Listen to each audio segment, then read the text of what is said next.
Sir మనం HPV vaccine వల్ల క్యాన్సర్ని ఎలా నివారించవచ్చు? సర్వైకల్ క్యాన్సర్ అనేది most preventable cancer in females. మనం చెప్పుకున్నట్టుగా unfortunately most of the cases are diagnose in advance stage. So cervical cancer కి చాలా కారణాలు ఉంటాయి, కానీ ఇందులో హ్యూమన్ ప్యాపిలోమా వైరల్ ఇన్ఫెక్షన్ అనేది చాలా కామన్. అంటే 80% of cancer cases are caused by HPV infection. ఇందులో కూడా 4 డిఫరెంట్ వేరియంట్స్ ఉంటాయి. అయితే ఈ సర్వైకల్ క్యాన్సర్ అనేది ఈ హెచ్పి ఇన్ఫెక్షన్ రిపీటెడ్ డ్యామేజ్, అంటే మన సర్వైకల్ ఎపిథీలియం అంటే గర్భసంచి ముఖ ద్వారం ఒక ఎపిథీలియం మీద కంటిన్యూస్గా డ్యామేజ్, ఆ ఇన్ఫెక్షన్ వల్ల డ్యామేజ్ అవటం మూలంగా, ఆ వైరస్ డ్యామేజ్ చేయటం మూలంగా క్యాన్సర్ కింద మారటం జరుగుతూ ఉంటుంది. అది ఎప్పుడు ఓవర్నైట్ జరగదు. సాధారణంగా it will take some time 2 years 3 years 5 years లా కొన్ని సంవత్సరాల పాటు జరుగుతూ ఉంటుంది. సో సింగిల్ ఎక్స్పోజర్లో క్యాన్సర్ వచ్చే అవకాశం చాలా తక్కువ. సో చాలా మంది అడుగుతూ ఉంటారు అనమాట, అసలు ఏ వయసులో మనం సర్వైకల్ క్యాన్సర్ వ్యాక్సిన్ తీసుకోవాలి, ఎంత వయసు వాళ్ళ దాకా తీసుకోవచ్చు అని అనుమానం వ్యక్తం చేస్తూ ఉంటారు. ఐడియల్ ఏజ్ గ్రూప్ అంటే WHO చెప్పింది ఏంటంటే 9 to 14 years ఏజ్ గ్రూప్ అని. అంటే ideally before first sexual exposure అని. కానీ మన దేశంలో వీఆర్ మోర్ కన్జర్వేటివ్ సొసైటీ కాబట్టి maybe we can extrapolate to 16 years. So first 9 to 14 years దాకా ఇచ్చిన తర్వాత even after 15 years also till age of 45 years మనం సర్వైకల్ క్యాన్సర్ వ్యాక్సిన్ ఇచ్చుకోవచ్చు.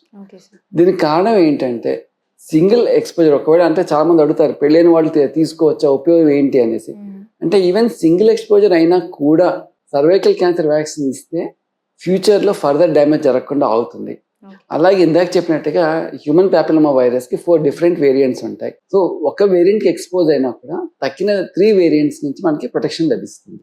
సో ఖచ్చితంగా హెచ్పివి వ్యాక్సిన్ మూలంగా చాలా బెనిఫిట్ ఉంటుంది. ఖచ్చితంగా సర్వైకల్ క్యాన్సర్ ని ప్రివెంట్ చేసుకోవచ్చు.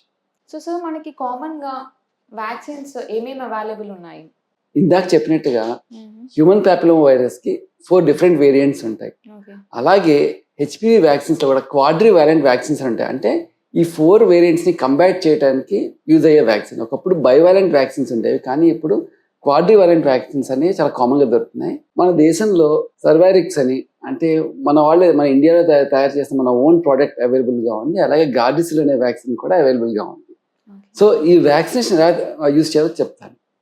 సో సాధారణంగా 9 to 14 years వాళ్ళకి 2 doses సరిపోతాయి. అంటే 0 dose అండ్ 6 months. అంటే ఇవాళ తీసుకున్న తర్వాత 6 months అయ్యాక మళ్ళీ తీసుకోవటం. అలాగే ఆఫ్టర్ 15 years ప్లస్ మ్యారీడ్ అయిన వాళ్ళకి తీసుకోవాలంటే కనుక 3 doses కావాలి. 0 dose అంటే ఇవాళ తీసుకున్న తర్వాత 2 months తర్వాత మళ్ళీ 6 months, అంటే total 3 doses 0, 2 and 6 months doses తీసుకోవాలి. సో చాలా మంది అడుగుతూ ఉంటారు, ఒకవేళ మధ్యలో కనుక వ్యాక్సిన్ తీసుకోకపోతే ఏమవుతుంది, వ్యాక్సిన్ మిస్ అయితే ఏమవుతుందని. ఏం పర్వాలేదు, ఒకసారి స్టార్ట్ అయిన తర్వాత వితిన్ 1 year మొత్తం డోసేజ్ మొత్తం కంప్లీట్ చేసేసుకోవాలి. సార్ ఇందాక మీరు చెప్పినట్టు సర్వికల్ క్యాన్సర్ కి మనకి హెచ్పివి వ్యాక్సిన్ ఉన్నట్టు మిగతా క్యాన్సర్స్ కి కూడా మనకి వ్యాక్సినేషన్స్ అనేది ఉన్నాయి. అండ్ అలాగే మనకి ఇప్పుడు మనం చూస్తున్నట్లయితే ఈ జనరేషన్ లో మన పాపులేషన్ ఏదైతే ఉందో వాళ్ళు ముందుకి ఎందుకు రావట్లేదు సార్ వ్యాక్సిన్ తీసుకోవడానికి? ఇది చాలా ఇంపార్టెంట్ క్వశ్చన్ అమ్మా. హెచ్పివి అంటే హ్యూమన్ ప్యాపిలోమా వైరస్ కేవలం సర్వైకల్ క్యాన్సర్ కాకుండా 6 డిఫరెంట్ టైప్స్ ఆఫ్ క్యాన్సర్స్ని కాజ్ చేస్తుంది. సర్వైకల్ క్యాన్సర్తో పాటు vaginal cancers, vulval cancers, anal cancers, oral cancer అంటే నోట్లో వచ్చేవి, థ్రోట్ క్యాన్సర్స్ గొంతులో వచ్చే క్యాన్సర్, అలా ఆల్మోస్ట్ 6 డిఫరెంట్ టైప్స్ ఆఫ్ క్యాన్సర్స్ని కాజ్ చేస్తుంది. సో హెచ్పివి వ్యాక్సిన్ తీసుకోవడం మూలంగా మనం ఈ 6 డిఫరెంట్ టైప్ ఆఫ్ క్యాన్సర్స్ని ప్రివెంట్ చేసుకోవచ్చు. కేవలం గర్ల్సే కాదు, బాయ్స్ కూడా తీసుకుంటే మంచిది. కానీ మన దేశంలో ఇంకా గర్ల్స్కి అవేర్నెస్ లేదు కాబట్టి ఇంకా బాయ్స్ దాకా రావట్లేదు. వెస్టర్న్ వరల్డ్లో మన బాయ్స్ కూడా రెగ్యులర్ స్క్రీనింగ్లో హెచ్పివి వ్యాక్సినేషన్ ఇస్తున్నారు. కానీ మన దేశంలో జనాలు ముందుకు రాకపోవటం మెయిన్ కారణం ఏంటంటే ల్యాక్ ఆఫ్ అవేర్నెస్. చాలా మందికి ఇలా వ్యాక్సినేషన్ ఉంది, వ్యాక్సిన్ వల్ల క్యాన్సర్ ప్రివెంట్ చేసుకోవచ్చు ఒక అవేర్నెస్ లేకపోవటం. ఇంకోటి access to the health care వాళ్ళ దగ్గరలో అందరికీ కూడా, ఎస్పెషల్లీ మన రూరల్ ఏరియాస్కి వెళ్తే, లో సోషల్ ఎకనామిక్ గ్రూప్స్కి వెళ్తే వాళ్ళకి యాక్సెస్ టు హెల్త్ కేర్ అనేది ఒక మెయిన్ ఛాలెంజ్. ఇది కాకుండా కాస్ట్ గురించి ఒక భయం, వీటికి చాలా కాస్ట్ అవుతుందని ఒక భయం. ఇంకోటి చాలామందికి ఏంటంటే సైడ్ ఎఫెక్ట్స్ గురించి చాలా భయాలు ఉంటాయి. ఈ వ్యాక్సిన్ తీసుకుంటే జ్వరం వస్తుందేమో, ఇంకేం సైడ్ ఎఫెక్ట్స్ వస్తాయో, బాడీలో ప్రాబ్లం వస్తుందేమో, ఇన్ఫర్టిలిటీ వస్తుందేమో. ముఖ్యంగా ఆడపిల్లలకు వచ్చేసరికి, పెళ్ళికిన ఆడపిల్లలకి ఇవ్వడానికి ఇది main challenge. Especially rural population convince చేయాలంటే infertility is the main challenge. కానీ ఇదన్నీ వాస్తవాలు కాదు. ఎలాంటి సైడ్ ఎఫెక్ట్స్ ఉండో అందరూ సేఫ్గా తీసుకోవచ్చు. ఇలా హెచ్పివి వ్యాక్సిన్ కాకుండా hepatitis B surface antigen vaccine కూడా అవైలబుల్గా ఉంటుంది.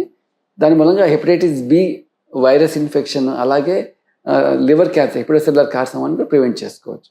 కానీ బేసిక్గా వ్యాక్సినేషన్ గురించి పబ్లిక్లో చాలా అవేర్నెస్ చాలా అవసరం.